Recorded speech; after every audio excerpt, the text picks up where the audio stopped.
L'Association nationale de sous-officiers de réserve de l'armée de l'air a organisé un congrès national à Saint-Paul-les-Dax. Alors, c'est une assemblée générale qui est annuelle, statutaire bien sûr, qui réunit une majorité de présidents de groupements. C'est 74 sections, 16 groupements, et on essaye d'avoir un maximum de personnes pour se retrouver entre ex-copains de l'armée de l'air, portant le même uniforme, et puis surtout pour évoluer. Voilà, on va prendre ce mot-là. Et puis bon, cette année-là, il y en a un avantage, il y a quelque chose d'un peu particulier qui a lieu tous les 3 ans, c'est le renouvellement du président. Un événement qui a donc mobilisé plus de 200 personnes venues de toutes les régions de France autour du monument aux morts pour mener à bien cette cérémonie. Donc vous avez pu assister tout à l'heure à une cérémonie qui a consisté par une remise de décoration.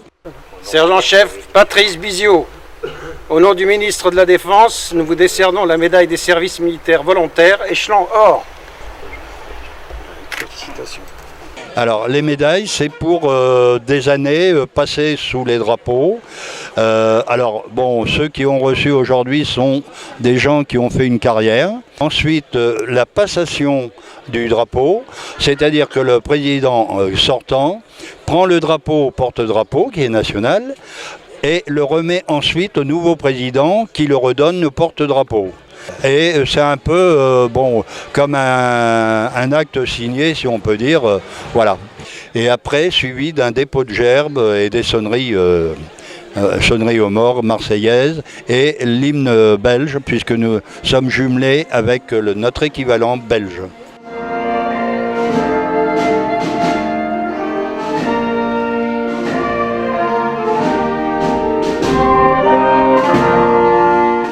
Protocole émouvant pour le nouveau président de l'association. La passation a été un moment extrêmement difficile pour moi au niveau émotionnel parce que c'est quand même quelque chose de très important, surtout que je connais très très bien Albert et je ne pensais pas arriver à ce point d'émotion, mais il y a des choses, il ne faut pas oublier qu'on est des êtres humains et avant tout dans l'humain il y a les sentiments. Et j'éprouve toujours un énorme sentiment de fierté d'appartenir à l'armée de l'air, même de réserve. Un homme qui du coup s'engage à effectuer ses fonctions et les missions qui l'attendent. Disons qu'il y a un énorme travail au départ, c'est le recrutement des jeunes.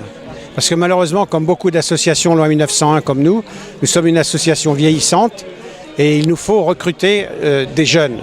Et pour ça, nous avons un mandat, nous avons une mission confiée par le chef d'état-major de l'armée de l'air qui s'appelle le BIA, le brevet d'initiation à l'aéronautique, où les jeunes de 14-15 ans peuvent commencer à bénéficier de cette formation et en plus se diriger après vers tous les métiers de l'armée de l'air, pas seulement pilote, mais tous les métiers qui tournent autour d'un avion.